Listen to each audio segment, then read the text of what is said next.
Your Honor, Mary Stanhouse, Assistant Prosecuting Attorney. And On good, behalf of the people.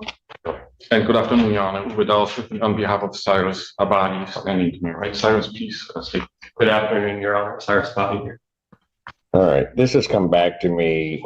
I don't know if it's really a motion, but I don't know who would like to start, but I certainly have some questions. I have a few things to put on the record, but I'll defer to Mr. Dowse if he wants to go first. I have no problem with that. I do not need to go first. So. Well, you might need to. I'm going to let you put on what you need to put on the record, because I think the last communication I saw, Mr. Dowse had filed something and you had requested whether or not we needed a written response or whether or not you could give an oral response. I think my staff had indicated what my answer was and that you could give an oral response on the record. So if that's where you'd like to start, go ahead, Mr. That's correct, Your Honor, and thank you for the opportunity to do so. I'm going to... All right, buckle up. What starts as a routine motion is about to explode into courtroom drama. Accusations, questions of credibility, and professional tension collide here, and you're about to see the legal world's version of a slow-burning thriller. I actually don't know where to start. This is a unique situation. I've never been accused in a public filing of lying. I've never been told that my narrative is sanctionable. So I'm not sure exactly where to start. I will start. Well, I've got some things to say about that, but go ahead. Because and Mr. Dawes, I'm just going to tell you, I don't expect attorneys to necessarily like each other. I don't even care whether they like each other.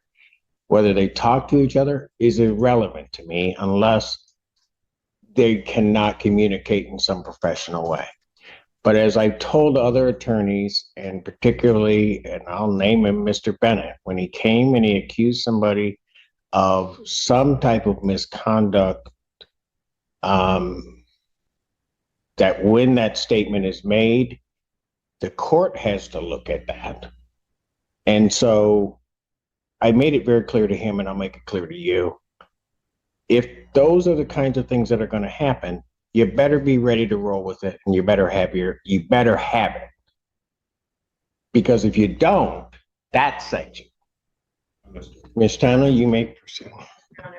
Your Honor, as counsel knows, and I think everyone in this room is aware, within this profession, our reputation and our integrity is everything.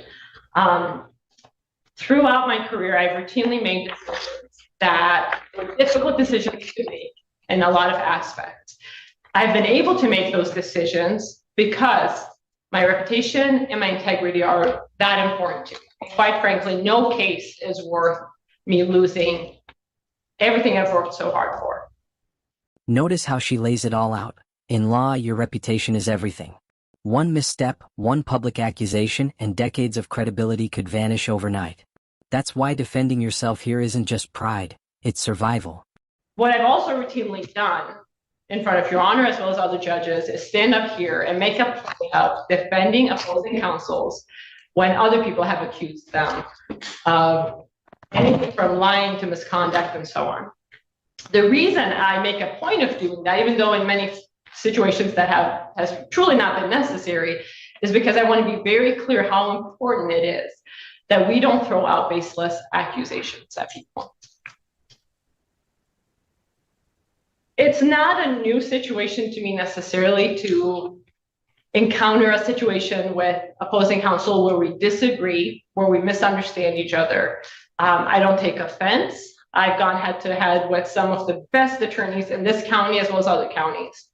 And not once have I been accused of what defense counsel is accusing me of.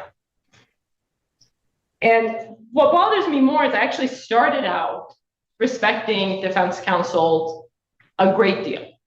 As far as I knew, we had a fine working relationship, and I had no reason to believe that anything changed. I think I in this situation, have been more patient, respectful, and understanding of this defense counsel than I would have been with a lot of other counsel for that reason, because we started out respecting each other. Obviously, we've hit a point where that's changed. I'm not sure exactly why, and maybe counsel will enlighten us today, but he seems to have a personal problem. I am perfectly fine arguing law. I'm perfectly fine arguing procedure. I am not fine with personal attacks. Those personal attacks are not just in the written form in these public filings where I'm being accused of all kinds of things. They've also been verbal. They've also been contained in an email communication. I have an email, and quite frankly, Your Honor, I wasn't going to bring this up because I don't take personal offense. This field makes us develop very thick skin. And I don't anticipate in dealing with other people within this field for them to have thinner skin than I do. And perhaps that is my mistake, and I need to be more cautious and aware of people's hurt feelings and how it affects how they conduct themselves. I do want to put this on the record because I think it speaks to why we saw the reply that we saw. This is an email from September 25th of this year from Mr. Douse to myself. It's in response to a request he made, a reply I sent him, which again, we can certainly look at that, but this is the part I'm concerned about.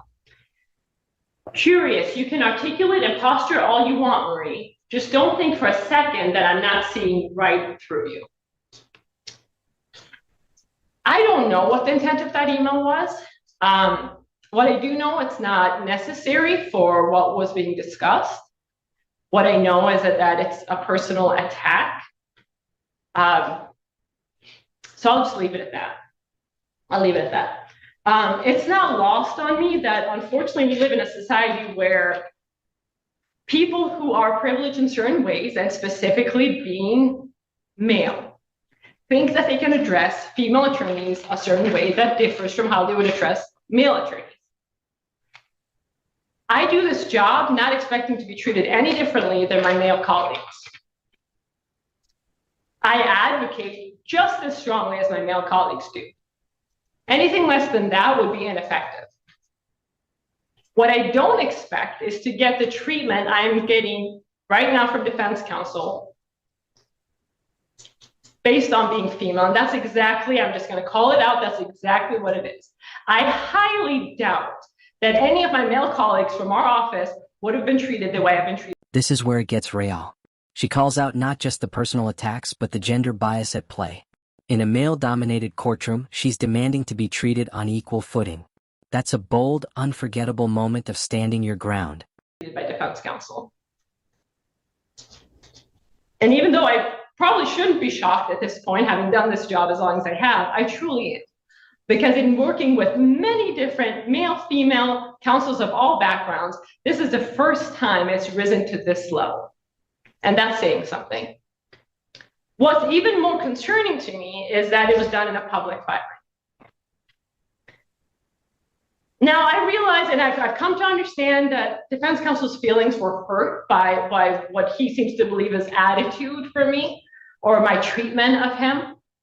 I have not treated him any differently than I would treat any other counsel. I've conducted myself in a professional manner when I could.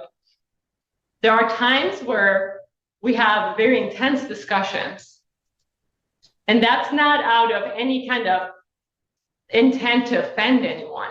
I'm quite shocked that defense counsel is as offended as he is by me and the job I've been doing. I was also shocked to read what he wrote.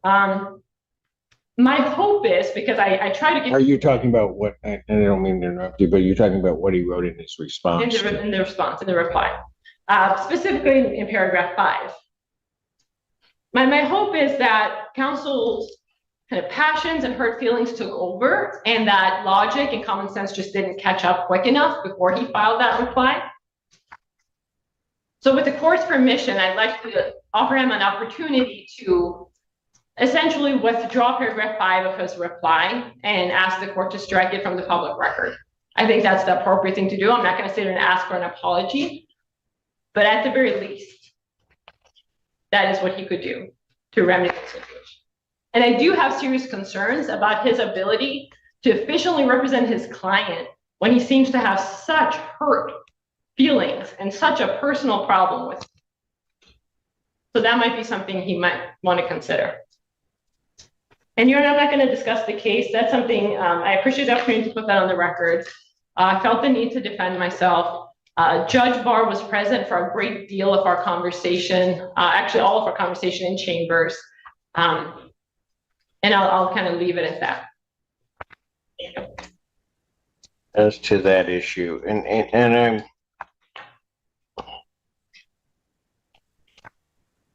I have great hesitation in saying this, and certainly Mr. Duss, you can respond if you want to that.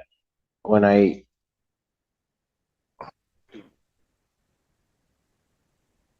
let me just say this before you respond.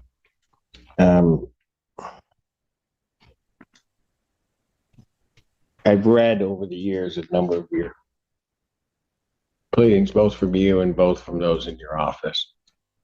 I'm trying to be careful in the way that I put this. What I read when I received that,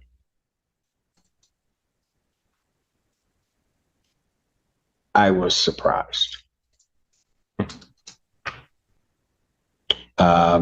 Surprised, and I will say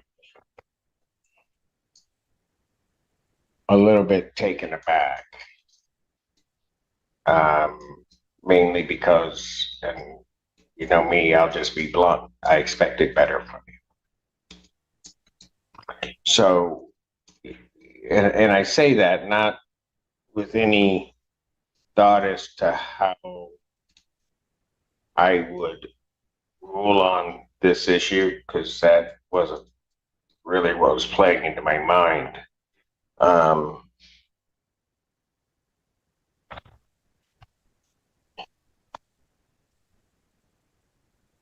I don't know. Just expected better. Go ahead, Mr. Doss. Thank you. This is not personal, Judge. This is professional. Which part? What I have put in writing and submitted to the court. No, Mr. Doss. And I'll let you go on. But no, this was clearly personal. I have been reading briefs and preparing briefs, memorandums for over 30 some odd years. I've been reading them as a judge for over a quarter century. If I say to an attorney that I'm taken back by what you put in and that I expected better, you can take that however you will. You can defend yourself. You can say I'm all wrong, that I'm washed up, that somehow or another you can say whatever you want. But I don't say it unless I mean it. Understood. Go ahead.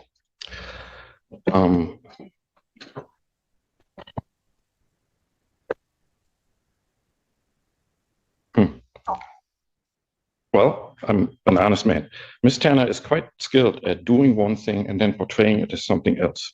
On September 23rd in chambers with Judge Bauer, she brought up a legal issue for which there is no support, no authority.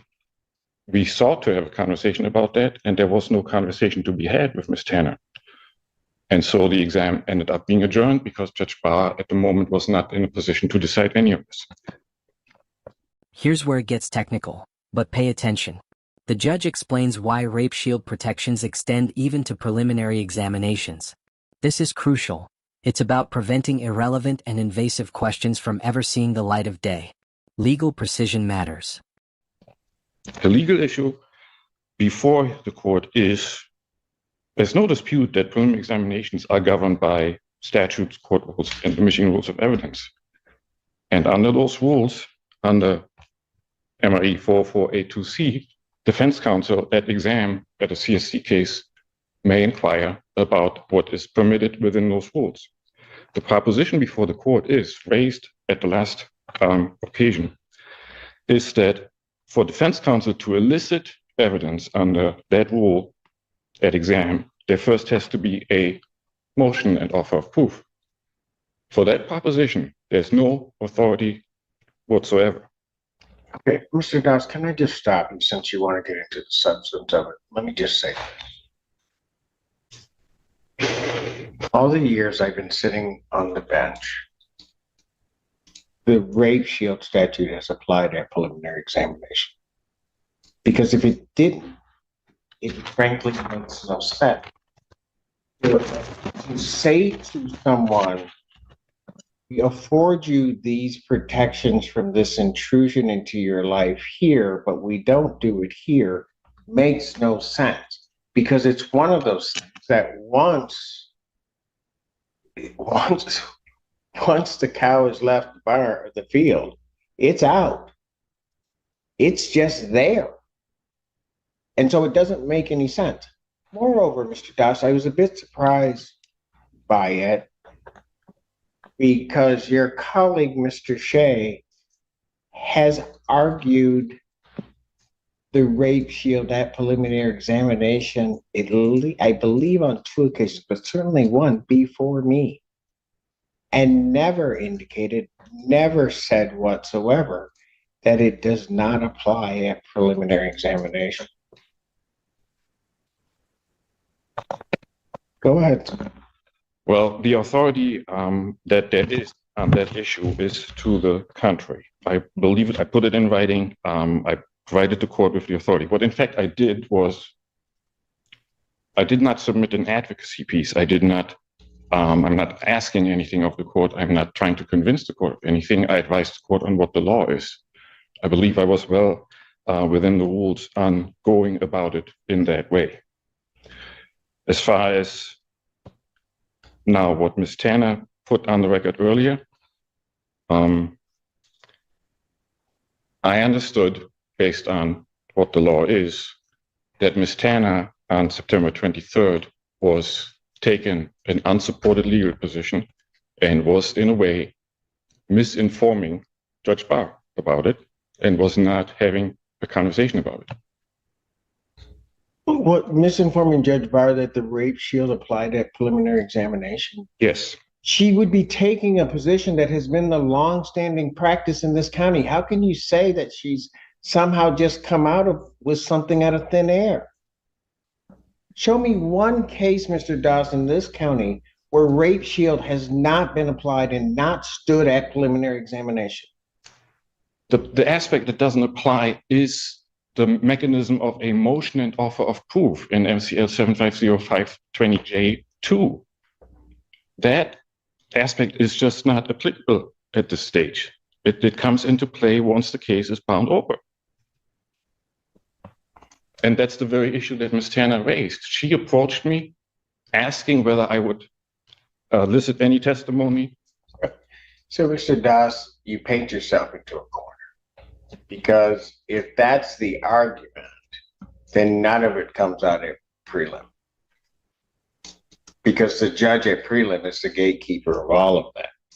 And so what would actually end up happening is none of it would come in, ever. And then you go ahead and just make your argument in, circuit court. Well, I understand we disagree on what the applicable law is on the issue. I did put it in writing. It is published. But I'm talking about two different things, Mr. Doss. I'm saying if you're indicating that the doctrine of rape shield and the protections that it's afford do not apply at prelim, then the judge, quite frankly, has the option of not hearing that testimony. Plain and simple. And then I just don't let it in. If I'm handling it, I don't let it in.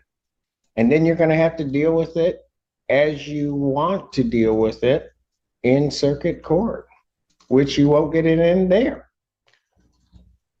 If what the court describes were so, then the court would at that moment disallow the admission of relevant evidence under the court rules. It's irrelevant. Somebody's past sexual history is irrelevant. I could just say that and I'm done. Not with the defendant. Pardon? That's what the law said. That's what the court rule says, not with the defendant. That is not what the rule is. So, if I can go back once more. The very core item that's at issue is whether defense counsel, before exam, needs to provide a written motion and offer of proof if defense counsel wishes to inquire into evidence under 404A2C. And the law on that is that no, defense counsel is not required to do that.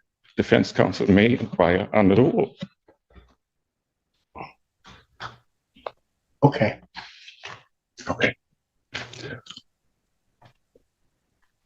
And if the judge says, I need a motion before you do it, what do you then answer?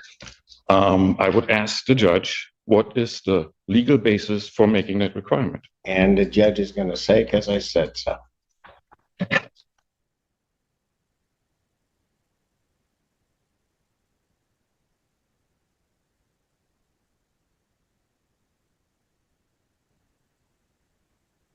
I am hearing that, and yes, I am greatly at odds with it because there's no legal basis. Maybe that's the for that reason requirement. you wear the robe and you don't.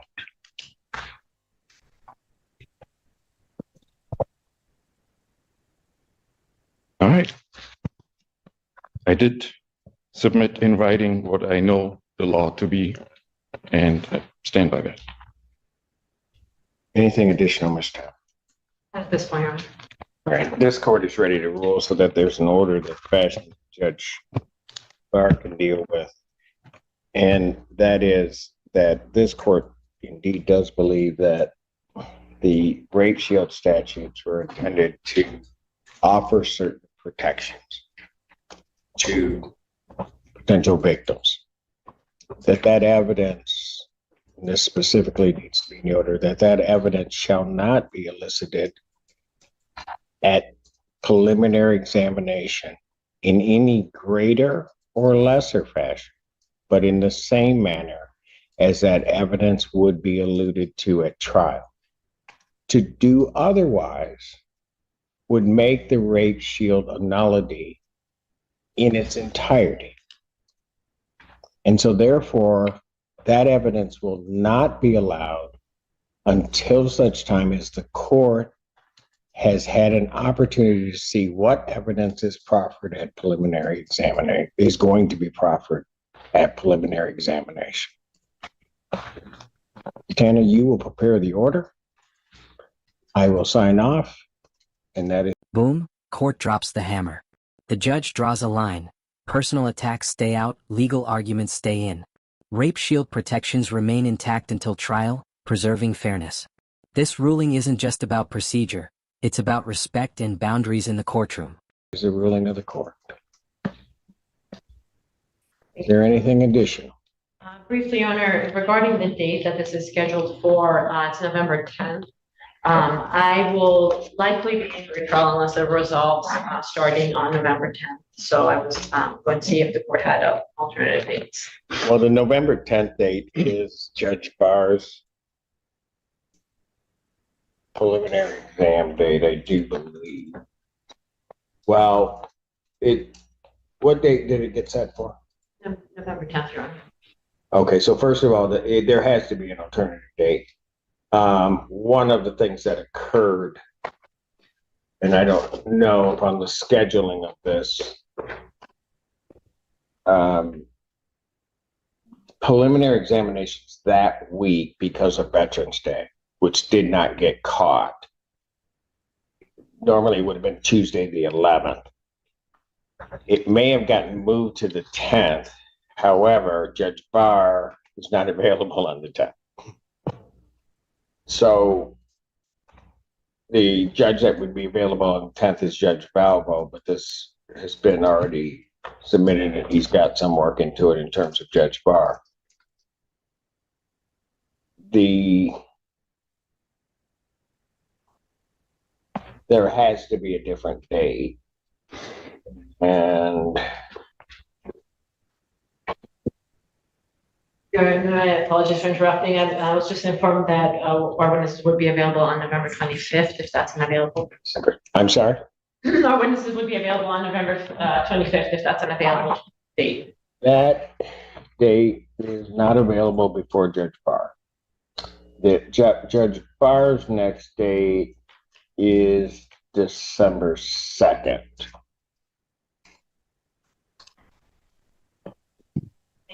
And just so that I'm clear, he has the 13th, but my understanding is that would not be available that week, so it would be December 2nd.